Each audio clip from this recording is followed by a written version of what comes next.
And we're also joined by sports journalist Malay Neerav, who's going to discuss more about PV Sindhu's performance and India's chances at Rio Olympics. Malay, good morning.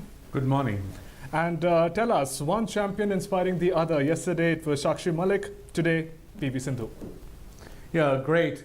Great news for India, great news for the daughters of India.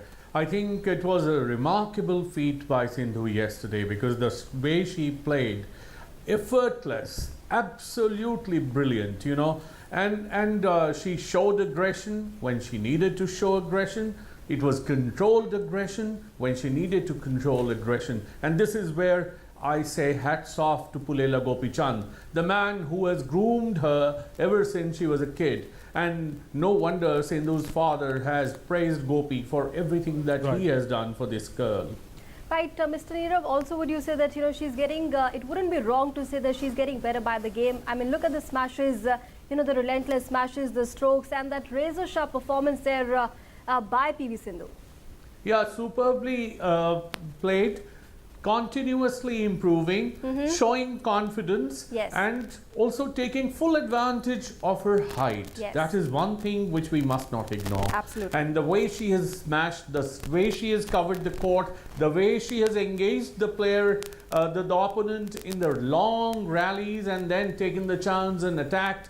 I think she's all set to do very well with Carolina Marin, who is definitely a very, very strong opponent. But I think it's going to be a very, very tough contest for both of them. Right, Malay, she goes into the final. As you mentioned, height is her strength. Also, would you say serve, a good, strong serve? Height and serve, both. And then change in strategy. Drop shots win her the first game.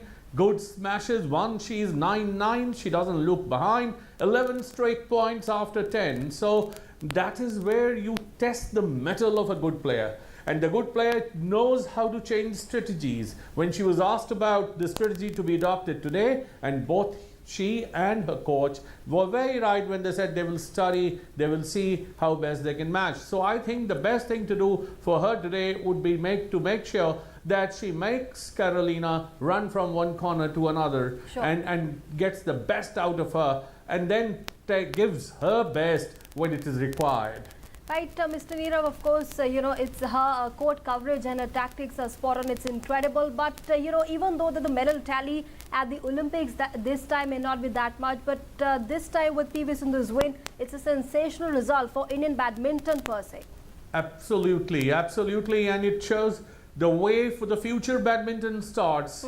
We were all counting on Saina Nehwal. Unfortunately, she had a knee injury, and now here's PV Sindhu coming forward and proving the point that India is not short of talent, and that is something which should take badminton a long way. And the way both first Prakash Padukone and now Pulela Gopichand have guided the Indian upcoming stars in badminton, I think the future of badminton in this country is very, very bright. Sure. Also, India is not just not short in talent, but also talented women players. If we see women particularly have made a difference at Rio Olympics from India, we talk about PV Sindhu, we talk about Sakshi, we talk about Deepa Karmakar. Women in particular have performed exceptionally well, and they continue to do so. Absolutely right. And you forgot the name of Aditi Ashok, who is still in the reckoning. That's correct. She's still in the reckoning. She's done well in her 2 rounds, 2 consecutive 368.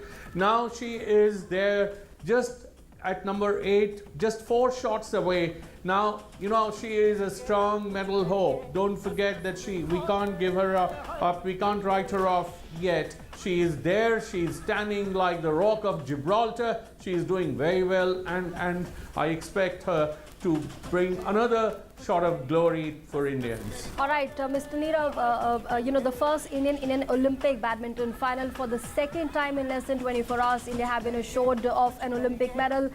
Talking about now the next day's performance, what are you expecting from this day's performance, the big matches and the big players to look out for? Look, I think the spirit would be a bit dampened in the wrestling camp, but Sandeep Tomar is a dark horse. And I'm not calling him the dark horse. The best experts from wrestling have called him a dark horse in 57 kilogram category. and this man will be facing the world champion, Victor Bladinev. He'll be there facing the world champion, but he can do well. He can bring a few surprises. He's a strong medal hope, if not for gold or silver, definitely for bronze. And this is what the world wrestling experts are saying. And if you can also tell us about, it's the final of badminton singles. Carolina Marin. Of course. What are the strengths we're looking at when we're looking at Carolina Marin? Carolina, she covers the court effortlessly. Now, what Sindhu will have to try is that she doesn't allow Carolina to make her play near the nets. Long rallies will help Sindhu, and that is where Carolina will try to avoid. But she covers the court so effortlessly, she doesn't get tired. So this is a big challenge. But as we've been saying, the big height that Sindhu has, the height that she has, and the serve that she has, the drop shots which she has played in the game number 1 yesterday, and the superb smashes which she has shown in the game number 2, that shows the range of Sindhu's game. She is a super player. So on this day, on that moment, when the two greatest of this world will be facing each other, it could be anybody's day. All right, Mr. Neerav, thanks very much for joining us this morning and sharing your perspective and your analysis with us here on Doordarshan News on PV Sindhu's victory and, of course, other games and big players to look out for at Rio Olympics 2016. We'll, of course, be keeping a very close eye on that interesting game today between PV Sindhu and Spain's Carolina Marin.